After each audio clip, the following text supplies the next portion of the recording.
Tennessee listed as one of the best states for businesses. That's according to a study from CNBC. The rankings tied to things like building a local economy. Overall, Tennessee is sixth best state for business development. It also among the worst states to live in when it comes to crime, air quality, human rights, and access to child care. Placed ninth worst in the U.S. for livability. The state of Georgia is a great state for business, but not so good to live in. That is a new study that has been released from CNBC. And it had to say about Georgia. The breakdown scored all 50 states on 88 metrics in 10 categories in order to determine the business ranking. Georgia scored third in workforce, fourth in cost of living, and seventh in overall economy. But we found ourselves in the bottom quadrant in terms of the cost of doing business and life and health inclusion as well. Overall, Georgia barely cracked CNBC's top 10 states for business. North Carolina took top honors while Mississippi was at the bottom. Okay, so a new CNBC study says that South Carolina is the fourth worst state in which to live. Once again, CNBC. The study looked at different aspects of quality of life, health, and inclusion, and it found that South Carolina finishes near the bottom for healthcare resources. It ranks 44th for access to clinical care. Voting rights and crime also contributed to the low ranking.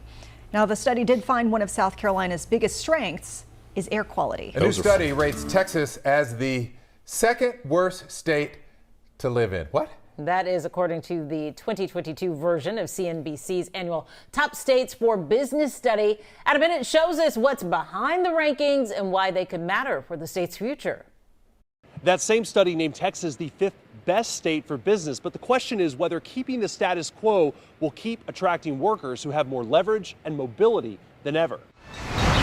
In the heart of downtown Houston, like a melting pot. People like longtime Houstonian Kyler Sinclair, visiting Texans like the Fuentes family. If you want to live in a state that has everything, Texas is a state. So. It's like a country, except it's a little state. And newer Texans like Corey Harrison. Just a lot of opportunities, period. Can tell you all the great things about living in the Lone Star State. But the team behind CNBC's annual Best States for Business list graded Texas an F in the life, health, and inclusion category. They found while skilled workers are still flocking to the state, they are finding, quote, limited childcare options, a stressed healthcare system with the highest rate of uninsured, new curbs on voting rights, and few protections against discrimination. Pretty conservative, which, a lot of people see as bad. To be number 2 on the list, I think that's a little bit too much. What's your reaction to hearing that? I'm not surprised. Is $800 a month a feasible amount for a young professional to have to pay for childcare? Von Biedenfeld also served as mayor pro tem for the city of West Columbia.